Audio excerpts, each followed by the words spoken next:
का धन्यवाद और शुक्रिया अदा कर देता हूँ।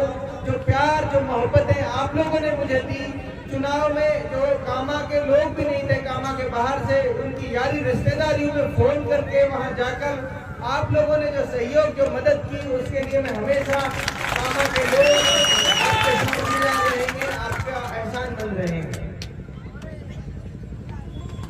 राजनीति की बातें 6 महीने से कर रहे हैं, मैं समझता हूँ अब उससे बाहर निकलकर हमें थोड़ी तनाव को कम करने वाली बातें करनी चाहिए, जिससे थोड़ा स्ट्रेस कम हो।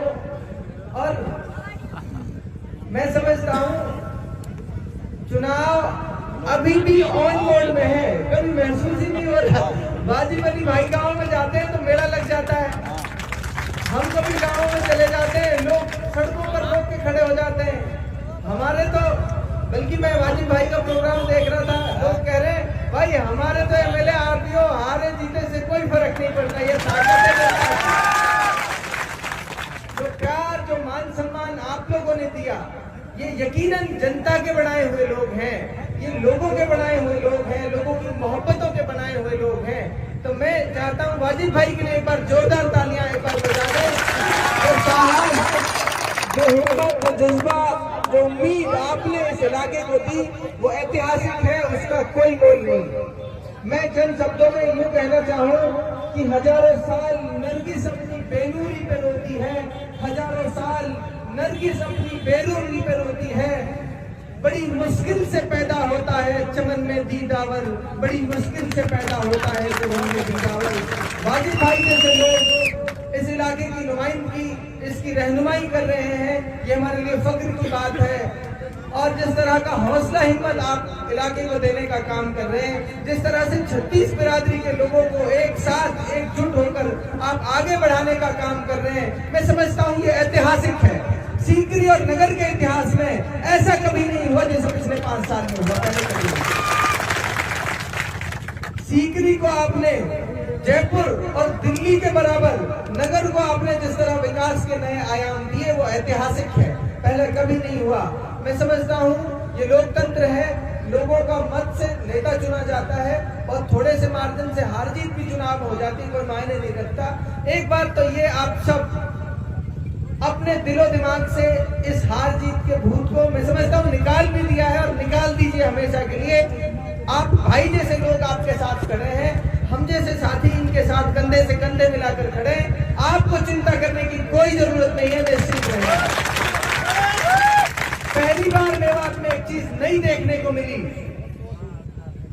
हार कर कोई व्यक्ति, जनप्रतिनिधि, जनता के नेता हार कर पहली बार लोगों का धन्यवाद करने जा रहे हैं, ये मेवात में पहली बार हो रहा है। और जो तानाशाह लोग जो ये समझते थे हमारी बापोती है ये इलाका, यहाँ की राजनीति, यहाँ का हमारे बाद हमारी नस्लों की ये विरासत है, उनको उनके मुंह पर तमाचा मारने का काम आपने किया। ये ताकत है नौजवानों की और ये दिशा और दशा है जो आने वाला मेवात में देखने को मिलेगी। इसके लिए आप सब मुबारकबाद के मुस्तहिक हैं, आप सब धन्यवाद के पात्र हैं। खेल के आयोजन पर राजनीति से बाहर निकलकर मैं फिर कहता हूँ, मेरे भाई हैं, बड़े भाई दल से आपने भी जो हमारे इलाके को हिम्मत हौसला देने का काम किया, वो भी कामा के इतिहास में ऐतिहासिक।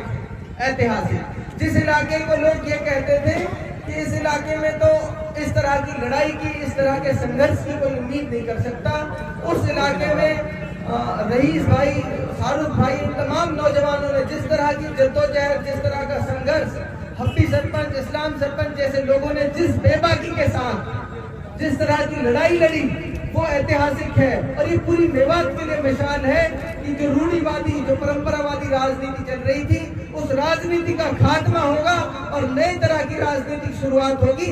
ऐसी राजनीति की शुरुआत कि चंद नौजवान अगर ये चाहने कि हमारे नेता को हमारे बीच इस ग्राउंड में होना चाहिए, तो नेता मजबूर हो जाए उन नौजवानों की आवाज पर वो यहाँ आए। ये बदलाव की शुरुआत है। ये नौजवानों की ताकत का एहसास हमने किया। हमको लगा कि हमारे नौजवान, इलाके के नौजवान, चाहे वो इस विधानसभा के हों चाहे उस विधानसभा के हों, अगर वो नौजवान ताकत ये चाहती है कि इस खेल के मैदान में हमारा नेता हमारे साथ खड़ा होना चाहिए, तो नेता उन नौजवानों के इस दौल को मना नहीं कर पाई। ये नौजवानों की ताकत है और मैं उस ताकत के साथ पूरे जीवन भर कंधे से कंधा मिलाकर चलने का काम करूँ। और मैं तो कुछ तजुर्बे ऐसे हैं जो आपके साथ शेयर करना चाहूंगा। फोन में एक फीचर है वो ट्रू कॉलर का। आजकल मेरे पास, क्योंकि मेरा नंबर बहुत सर्कुलेट हुआ, मैंने कोशिश की मैं हर आदमी तक पहुंचूं और इस कोशिश में कई उसके डिमेरिट भी होते हैं। मेरे पास फोन आते हैं आजकल, ट्रू कॉलर पे पहले पता चल जाता है किसका फोन आ रहा है। तो फोन आएगा, किसी पे तो लिखा है मासूम बालक, ये लेटेस्ट पता चल रहा है। किसी पे लिखा आता है नाम पता करके क्या करोगे। अब मुझे डर लगता है फोन उठाऊं कि ना उठाऊं। तो मैं बड़ी दुविधा में हूँ। कुछ साथी शिकायत करते हैं कि फोन नहीं उठा पाते सबका।